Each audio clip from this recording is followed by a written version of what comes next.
Hey, what's up? I'm a former scholar of Buddhism. I was especially known for my work on Pali, the written form of philosophy, the most ancient form of Buddhist philosophy that still exists today in the Theravada tradition, but I'm also very well versed in Mahayana Buddhism. I have lived in and worked in Mahayana countries as well as Theravada countries, blah, blah, blah. This video is not coming from the perspective of a hostile outsider to Buddhism.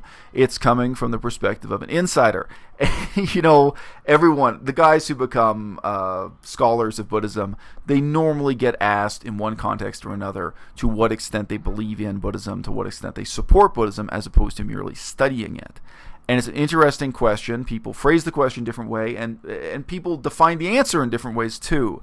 I remember one time a famous scholar of Buddhism was asked at a Buddhist monastery why he never became a Buddhist, why he never actually joined the religion, despite spending decades and decades as a scholar of Buddhism. I got this anecdote from someone who was there and was an eyewitness to his answer. And he just sat there awkwardly for a while and then said into the microphone, well, you know, reincarnation, I just couldn't really believe it. Now, it's a weak answer because it is possible to be a Buddhist and not believe in reincarnation. And it's possible to support and believe in Buddhist philosophy as a really positive thing in the world and not believe in reincarnation. It's possible to reject all of the superstitious elements of Buddhism and still really believe that Buddhist philosophy is important, or even that Buddhism as a religion is a good thing. Now, I have a separate video on my channel, which is called Why I Am Not a Buddhist, Why I'm Not a Member of the Religion Today. You can go back and watch that video. I encourage you to, I guess I'll give a link below this video, but that is really a separate topic.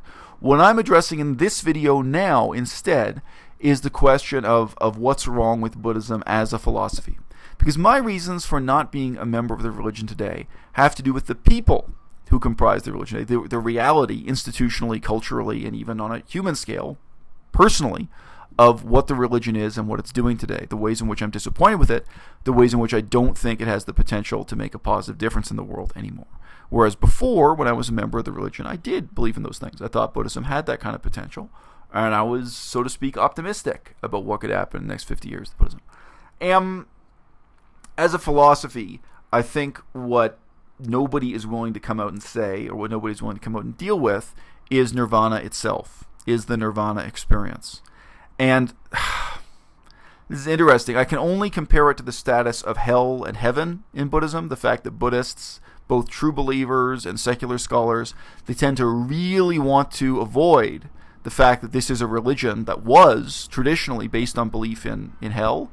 Yes, it's reincarnation in hell, but hell is still hell. Hell still involves demons torturing people. It still involves fire. And it's somewhat different from the Christian and Muslim idea of hell, but hell is still hell, people.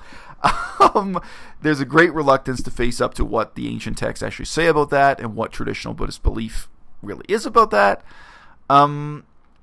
Nirvana is even more taboo. For the most part, whether people are openly religiously Buddhist or if they're covertly religiously Buddhist, which is mostly the case for scholars of Buddhism, they mostly don't want to admit to what extent they've lost their objectivity, to what extent they have become true believers in the religion.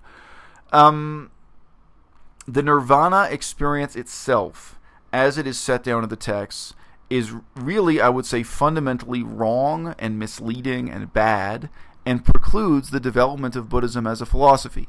It prevented Buddhism from developing as a philosophy in the ancient period when the canon was written, within that period of time, and it prevents any progress still today. What do I mean? Okay, the Pali Canon, the most ancient collection of Buddhist philosophy, one of the things it's famous for is that it contains real debate.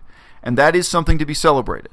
In contrast to the Christian Bible, the Jewish Bible, or the Muslim Quran, which are more or less dogmatic, which tell you what you ought to believe and tell you the consequences for not believing it, the Buddhist canon, the Pali Canon, records debates that really do show you dissent. They show disagreements between Buddhism and its rival religions in that period of India, genuinely philosophical disagreements, sometimes, of course, disagreements about discipline or other elements of the religion, disagreements about magic, disagreements about the gods, disagreements about the heavens, but still, it's debate, including real philosophical debate, and it shows dissent and disagreement and dissatisfaction within Buddhism. It shows criticism of the Buddha. It shows criticism of the Buddha by other monks, shows criticism of the Buddha by people who haven't yet converted to Buddhism, so non-Buddhists, but it also shows some disaffected and disillusioned monks. Monks who became ex-Buddhists, monks who converted back to another religion, or who left Buddhism, who really harshly criticized the Buddha and the Buddha's teaching. So that is a huge advantage over Christianity, Judaism, Islam, over Hinduism also, to be frank.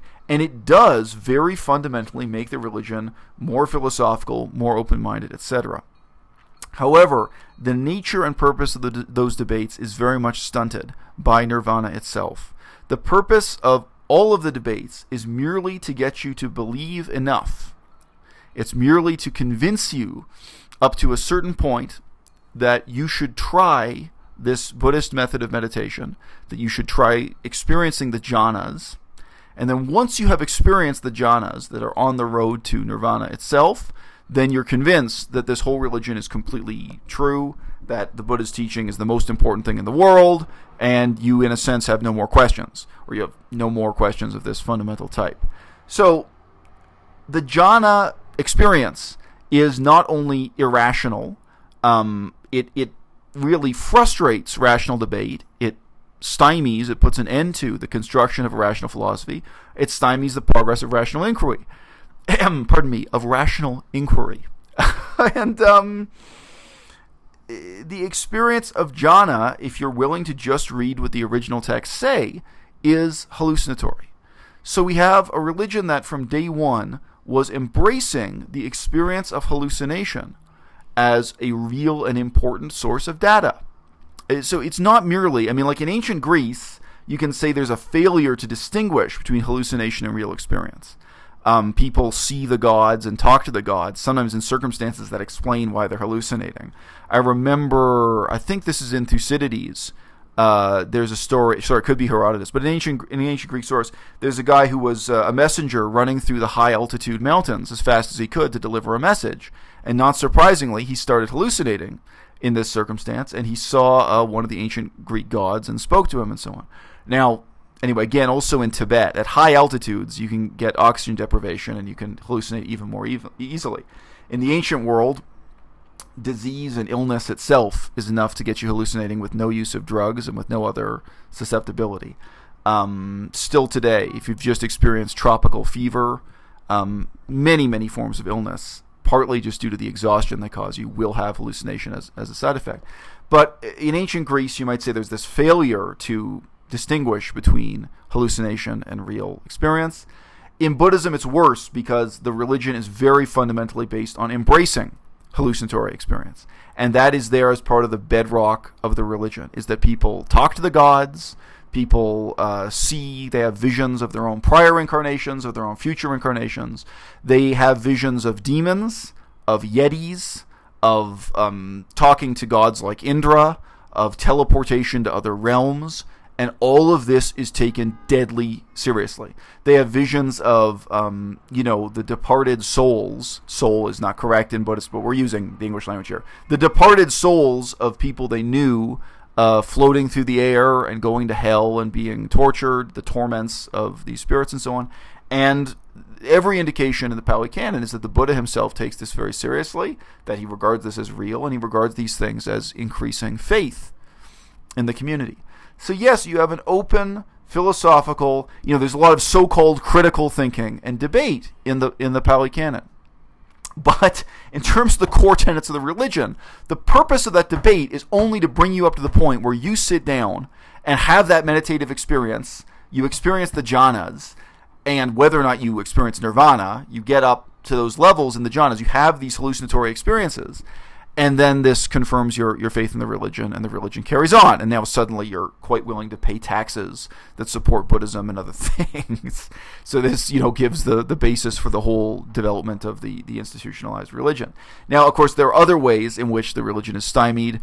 The religion was never trying to solve the kinds of problems that modern Western philosophy is trying to solve. It was never trying to solve social or political problems, although there's tons of really interesting material reflecting on, discussing social and political problems in ancient India. So, look, bottom line, people make excuses for Buddhism because Buddhism is better than Christianity. It is better than Islam. If you're depressed as hell by studying the situation in Muslim politics or Islamic jurisprudence or Islamic philosophy, and you suddenly turn to the situation in ancient India with Buddhism, or even today in modern Thailand, there's a reason why tourists want to go to Thailand and they don't want to go to Saudi Arabia. Being in a, Theravada Buddhist culture is much more comfortable for your vacation, even though Thailand has its own political problems. Currently, they have a military dictatorship ruling the country. Thailand is not paradise, but it's paradise for some.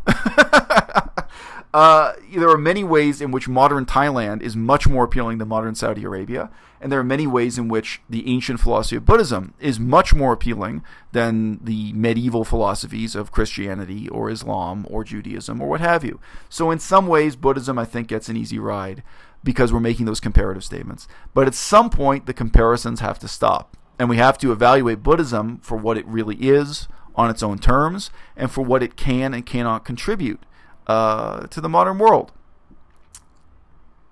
What can it contribute? Questions, but not answers. I think that the same way that we can read Aristotle talking about social, political, and metaphysical questions, the same way we can read in ancient Greece two different philosophers debating whether the earth is flat or shaped like a drum. These bizarre, debates about the nature of reality, the nature of the atom, the nature of the sun, the nature of the earth, the cosmology of ancient Greece. It is interesting. It is intellectually stimulating for us in the modern world. But in a sense, we are really just reading this stuff because it has the right questions.